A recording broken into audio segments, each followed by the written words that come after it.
y en todo el cuerpo. Más de una docena, pensó Pointer, y tenía razón. Bagning, tropezando, se acercó y trató de levantarlo. Estaba muerto. Ahora oigamos las palabras de Pointer.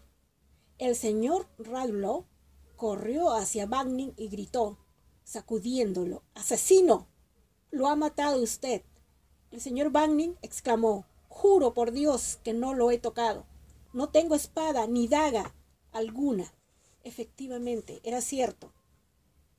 Lo arrojaron al suelo para registrarlo, junto a los despojos de su víctima, y no encontraron en sus ropas ni siquiera un alfiler. Yo había observado que las heridas del señor Oakley, extensas y abiertas, parecían infligidas por un cuchillo de hoja ancha, pero el instrumento del delito continuó siendo un misterio, porque registramos el cuarto de arriba abajo y ni siquiera encontramos un alfiler en las ranuras del piso. El señor Bagning declaró que, mientras hablaba con Oakley, algo o alguien apagó la luz. Echó por tierra al señor Oakley y se arrodilló sobre su pecho, pero no podía decir qué o quién era y cómo había desaparecido cuando encendieron la luz. Nuestro anfitrión, inclinado junto al fuego, terminaba de leer el papel que tenía en las manos. Después lo dobló, lo guardó en el bolsillo y nos miró.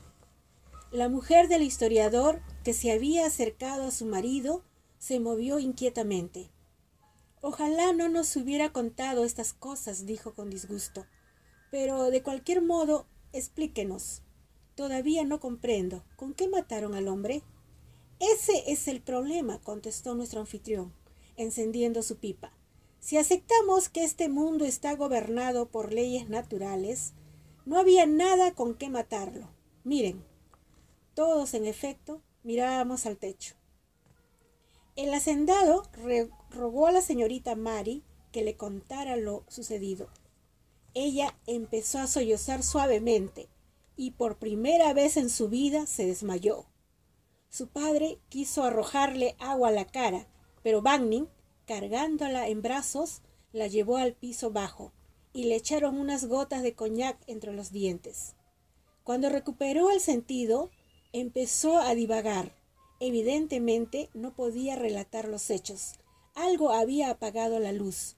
Había oído un golpe como de una caída y forcejeos de lucha. Después los pasos de alguien que se movía y un olor a sangre se había expandido en la atmósfera. Enrarecida del cuartito cerrado. Algo tironeaba sus faldas. No recordaba nada más. Bagning fue, desde luego, puesto bajo custodia y llamaron a un magistrado. Todos se juntaron en esta sala, que por entonces era menos hospitalaria y más desnuda que ahora.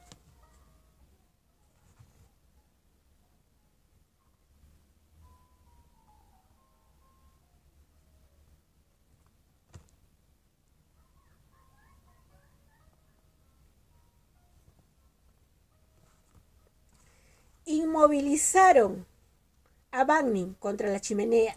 El hacendado desenvainó su espada y trató de atravesarlo con ella, mientras uno y otro lloraban según la costumbre de la época. Pero Pointer ordenó a dos de los sirvientes que sujetaran al hacendado, y más tarde escribe que dijo: procedamos con orden. Ahora bien, quisiera hacerles comprender que esas gentes no eran tontas. Hablaban y pensaban posiblemente más imperfectas que nosotros, pero estaban acostumbradas a enfrentarse con problemas reales, negocios de lana, carne y cueros, y este era un problema real. Oakley presentaba heridas de 6 pulgadas de profundidad y una de ancho, producidas por una hoja gruesa y plana que en ciertos lugares había raspado el hueso, pero no quedaban rastros del arma y ellos lo sabían. 4 hombres permanecieron en el umbral sosteniendo luces con los brazos en alto, mientras ellos buscaban el cuchillo, si lo hubo, y no lo encontraron. Registraron el cuarto de arriba abajo y no lo encontraron. Nadie podía haber sacado subrepticiamente el cuchillo sin que lo advirtieran los 4 sirvientes de guardia en el umbral. En la pared no había ventanas, sino vitrales que no se abrían. Había una sola puerta, del otro lado de la cual habían estado apostados los sirvientes. Algo hizo víctima a un hombre de una atroz carnicería, pero ese algo no estaba allí. Bagni, pálido, pero más tranquilo, repitió su declaración. Cuando le preguntaron por qué había acudido esa noche a la casa, respondió que tenía un asunto pendiente con Oakley. Preguntáronle entonces qué asunto era y contestó que no estaba conforme con las condiciones que reinaban en su propia casa y que había ido a rogar al señor Oakley que pusiera término a ellas. Él no le había hecho ningún daño, aparte de disputarle su prometida, y por lo tanto iba a pedir al señor Oakley que retirara sus sabuesos. ¿Qué sabuesos? Bagni explicó que no se refería precisamente a sabuesos, sino a algo que penetraba todas las noches en el armario de su aposento, y que tenía razones para suponer que el señor Oakley era el responsable. La situación se prolongaba desde que Bagni empezó a hacer la corte a la señorita Mary. Estos hombres eran sencillamente seres humanos. Pointer ordenó al mayordomo que registrara nuevamente el cuartito, y el mayordomo se negó a hacerlo. La semilla del terror había empezado a crecer como un mango de la India protegido por un género. Ahora el árbol desgarraba la tela y dejaba asomar sus tentáculos. Era fácil olvidar la cara ancha y sonriente de Oakley y recordar su curiosa manera de no mirar de frente. Cuando se pensaba que, de todo, Oakley le doblaba la edad a la señorita Mary, surgían dudas acerca de la persona a quien se había estado recibiendo y agasajando. Ni siquiera el hacendado Roblow quiso subir las escaleras de su propia casa. Bagni, sudando y retorciéndose junto a la chimenea, reunió todo el coraje y se ofreció a registrar de nuevo el cuartito.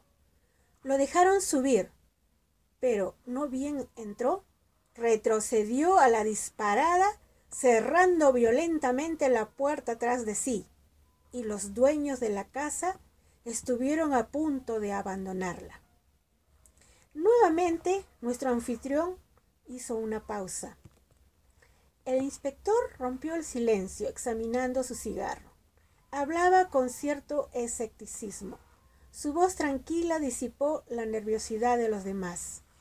Oiga usted, dijo, ¿no está contando brujerías locales o exponiendo formalmente un crimen? Estoy repitiendo las declaraciones de la investigación. ¿Declaraciones de las que podemos confiar? Supongo. Yo no, respondió el inspector, aspirando el aire con los dientes apretados. Creo que, después de todo, tendremos que admitir que un hombre fue asesinado, desde el momento que hubo una investigación criminal. Pero si murió a consecuencia de 13 puñaladas, algún instrumento debió haberlas inferido. ¿Qué sucedió con esa arma? Usted nos dice que no estaba en el cuarto, pero ¿cómo lo sabemos nosotros? ¿Cómo sabemos que no estaba escondida en alguna parte y que sencillamente no pudieron encontrarla? Creo poder asegurarle, dijo nuestro anfitrión con lentitud, que ningún arma estaba oculta allí. Entonces, ¿qué diablos pasó con ella?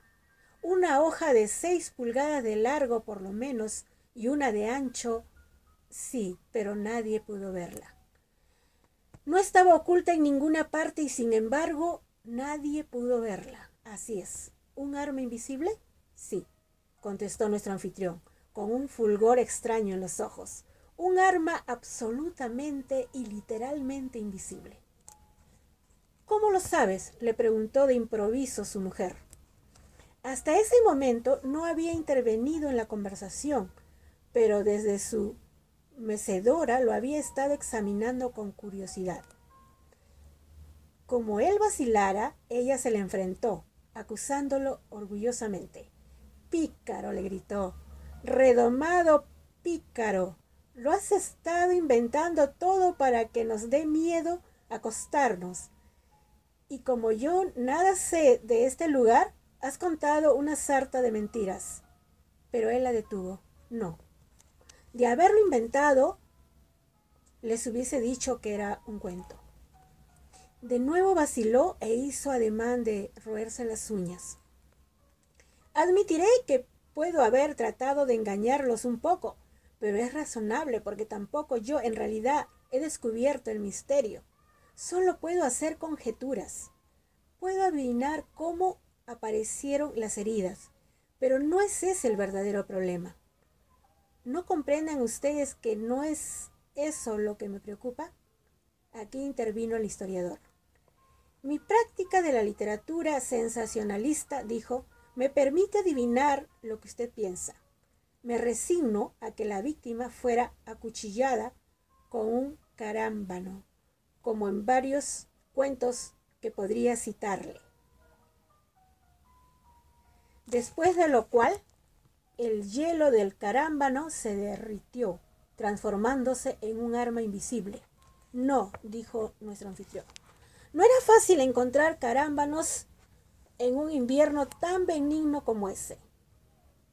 Y los carámbanos son quebradizos.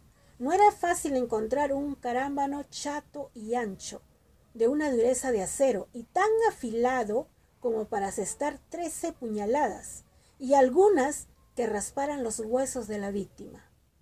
Además, un carámbano no es invisible.